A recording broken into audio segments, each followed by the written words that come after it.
The poet Lorna Goodison imagines herself as Nanny in her poem of that name.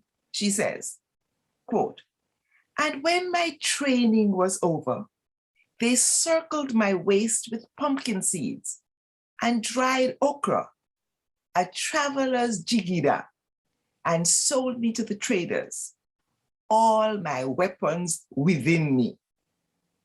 As Nana Goodison intuitively asserts, quote, "I was sent, tell that to history," unquote.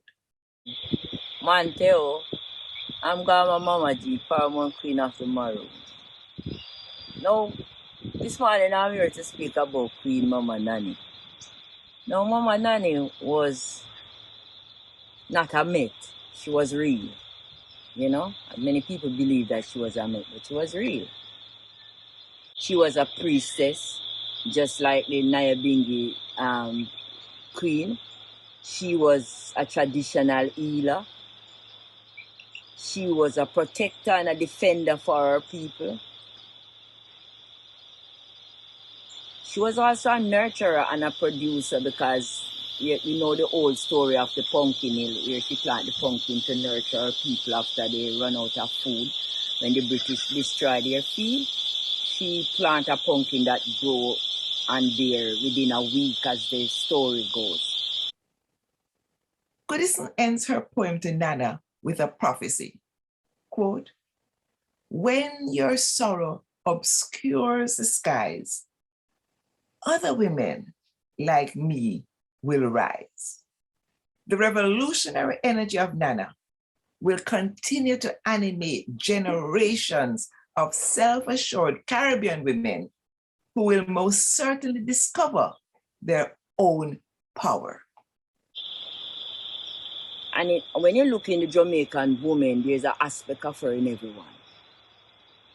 Whenever you are determined to do something, whenever you put out that courage, whenever you stand up for justice, whenever you do things that fall into her attributes, the qualities that she carries, you basically live in that aspect of Queen, of being children, heirs of Queen Mama Nanny children.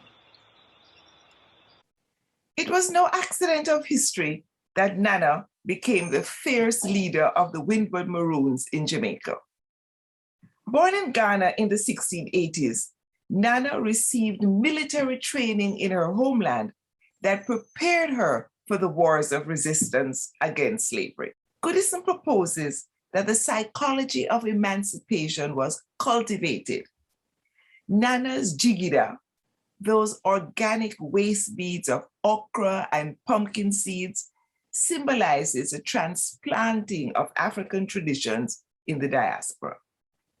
There's a saying that the elder would say to us that when they tried to sign it, when the British request for her to sign the peace treaty, she said, "No, we not sign.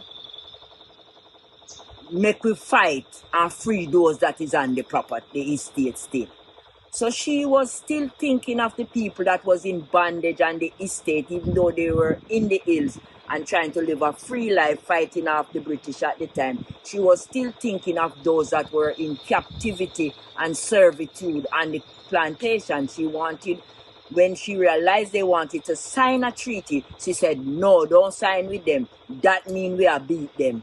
Make we fight them and free those that are on the property." So she wanted to free everyone, right? Like Lorna Goodison, Louise Bennett, popularly known as Miss Lou, also celebrates Maroon Nana as a powerful role model of female resistance to enslavement and colonization in her poem, Jamaica Woman. Look how long Jamaica woman, mother, sister, wife, sweetheart, outer road and inner yard, depend a dominator part. From Maroon Nanny, take her body bounce bullet back per man, to when nowadays gal pitney turn spelling bee champion.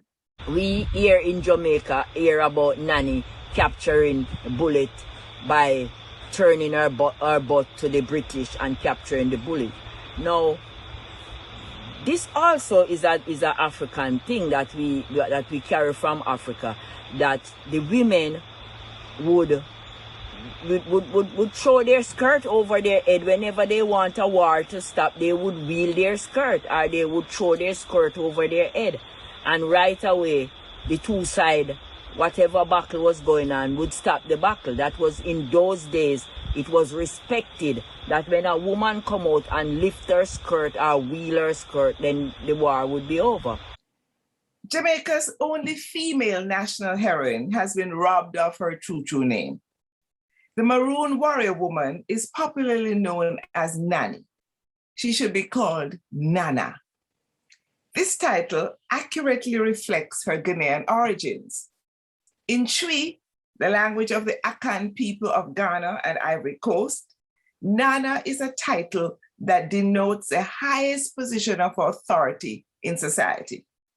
It is a term used for grandparents, male and female elders, and venerated ancestors. The English word nanny, which is associated with domesticity, particularly the care of children, is a classic example of the downgrading of African culture in the diaspora. Now, the nurturing of children is essential for the survival of the race, but the term nanny applied to Nana of the Maroons diminishes her military genius and her vital role in the public sphere. She's the mother of us all. She's the great mother of all Jamaican man and woman. And even though she was a warrior, and you would say like a tomboy, because the name Nanny is not just Nanny like a wet nurse, it's Nanny.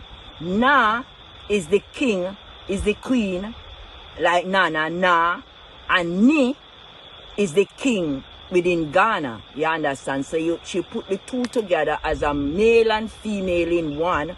She rose her feminine spirit, and she arose her masculine spirit as a feminine one, and so she become Nanny, Naanii, Nanny, not Nanny. Nanny is a wet nurse for the British, where when you're taking care of their children, they call you Nanny. So she's Nanny, a king queen in one. That's who she is, you know. So we have to know her.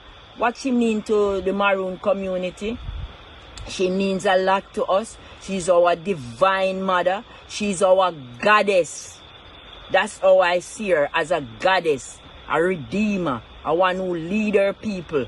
And even though she's not physically within her body, she's even more present than when she was present physically. You understand? She's here with her people just the same. So that's my little nutshell on Nanny, you know. There's so much, you know. I walk personally with her, and so there's so much, but it's all spiritual, you know. Give thanks.